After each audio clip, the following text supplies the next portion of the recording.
team ng 18. Ang importante lang ay wag lang tayo magkaroon ng kumpiyansa, overconfidence na tinatawag. At yung pinanalo natin kahapon sa Japan, gamitin natin as a fulcrum to continue to play well tonight. Mapunta tayo at least sa number 1 slot. Right now, tatlo tayo naglalaban ng magandang posisyon dito, Japan at Costa Rica. So kailan talagang talunin rin natin itong Thailand. Taon yung iba pang mga players to show their wares in this competition. Well, the idea here is probably to use guys like Olsen Rosella, sila Alan Kaidik na matagal nang hindi Medyo maaga po ang schedule ng laro ng PBA Centennial Squad against the national team of Thailand. Kanya medyo sparse pa yung crowd natin dito sa Taipei Physical Education College Municipal Stadium. At maya-maya, dadami rin po yan. Itong Thailand, ito yung tinalo ng Japan ng 18 points, Dr. J. Kaya hindi natin pwede matahin itong team na ito dahil alam naman natin nahirapan tayo sa Japan kahapon. So I'm sure that the boys is going to give us a very big effort at the beginning. Narito po ang ating starting unit. Itong umpisahan ni Coach Tim Cone para sa larong ito, Dr. J. Different look ang binigay ni Coach Tim Cone. We have Johnny Abarientos and Olsen Rosella in the backcourt. Alan Kaidik will play small forward. Jun Limpot will play the power forward position. At si Marlo Aquino naman ang ating regular center dito. New look ang ipinakita ni Coach Tim Cone sa larong ito. Meantime, we just saw Dilly Pry of Thailand score on a fast break play. Ayan si Marlo Aquino. At ito si Alan Kaidik. At sa PLDT long distance shot from right corner for the trigger man. Well, it's surprising that Cone is starting Alan Kaidik. So obviously, you must think that the Thais are lightweights. As we take a look at the starting 5 lineup, naalala ko, na-cover mo yung Southeast Asian Games dito sa Maynila. And you're familiar with these names. Si Apay Pong, si Dilly Pry, si Song Hap, at saka si Isara, mga dating members na ng national team nila. Samantala, narito naman, si Alan Kaidik talaga naman naglalagot dito sa umpisa ng PBA Centennial team game against Thailand. Medyo siguro gigil na rin si Alan dahil dalawang sunod na laro na sandali lamang siya naipasok ni Coach Tim Cone. Yes, ang oportunidad na niya para magpakita at saka pumutok dito. Alam naman niya kaya niya itong mga kalaban na ito.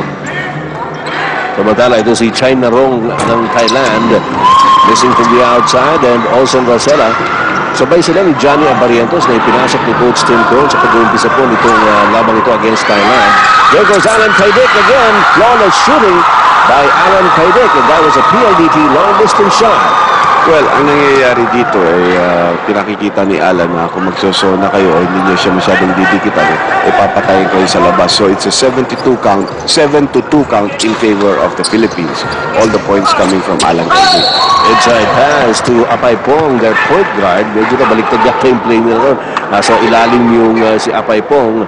And it looks like a foul is going to be called on Alan Kaidik. Ayun, natapit niya yung braso nitong si Apay Pong na binabantayan ni Johnny Abarientos. Well, ginamit itong lineup ni Coach Tim Cone, partner. I think with the idea that there are scouts coming from the crossover, and he's probably already figuring in the semis whether we come in 1 or 2. Of course, importante pa yung laro natin sa Costa Rica bukas. So, he's trying to throw them different looks as far as the starting lineup is concerned. Maiisip lang ng tao. Siguradong gagamitin natin si Johnny at saka si Marlo sa starting 5. Pero pagkatapos yun, iba-iba na ginagamit natin. Ito si Marlo. Was scored over to Alan Kaidik. Johnny Abarientos working the backcourt together with Olsen Rosella. Marlo Aquino up against Dilly Pry. And as Alan Kaidik tried to get inside, mukhang tatawagan ng violation, traveling violation, si Alan Kaidik. Saka isa pa dito, napapansin natin, partner, na yung Thais, they're zoning. Of course, nakita na nilang medyo maganda tirada ni Alan Kaidik kaya pag nakahawak ng bola, doble na rin ng konti. Inside pass, play is broken up. Merong foul na naman na nakita. Could be on Johnny Abarientos here. Well, the coach of this Thai team is an American, Sheldon Seeley, and I think he must have scouted as well. He probably knows si Dilly Pry will not be able to do anything against Marlo Aquino on a one-on-one. So what they're doing, or a Jun Limpot, so what they're doing as they take this long shot is they're trying to post up their small men against Johnny Abarientos. Pero na nga nangyayari. Olsen Rosella, binigyan na naman kay Alan Kaidik. Binabas kay Johnny Abarientos. Here's Marlo Aquino at high post. Kasi yung mga Thais. Ayun naman si Alan Kaidik from the corner. That one looked like a goaltending violation. And It's Billy Pry acknowledging that. Pababa na talaga yan. Kitang-kita naman. Pag Dilipray, alam natin, naaalala ko yan, he's like an expatriate of yung mga Findo descent that's living in Thai. No? Kitang-kita mo naman ang itsura niya. 10-4 is the count, so that was another long-distance shot by Alan Kaidik. No? So it's a 6-point lead. Alan has all the 10 points of the Philippines early in this ballgame.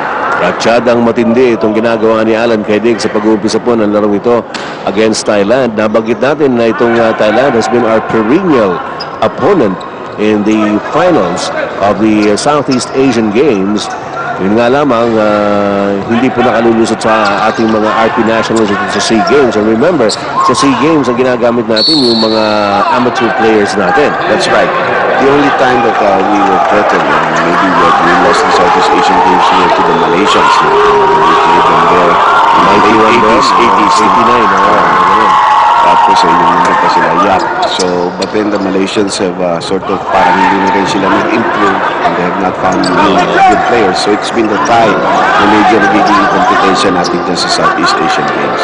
Well, of course, this is the Jones Cup at ang ating pong iniharap na kupunan dito ngayon ay ang PBA Centennial team. So it's a totally different story, but the Thais, I'm sure, would like to show na kaya nilang makipagsabayan dito sa Pilipinas. Tingnan natin. Yan po yung sinasabi ni Andy na American coach ng Thailand.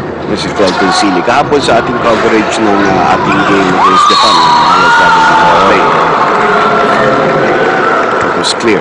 So, nakita natin maraming mga American coaches na nanonood ng mga laro natin tsaka lang laro ng Hapon. So, more or less, ito mga Southeast Asian and Asian teams, ito yung mga Saudi Arabia, ganun, kumukuha na rin ng mga American coaches. Well, tulad rin natin.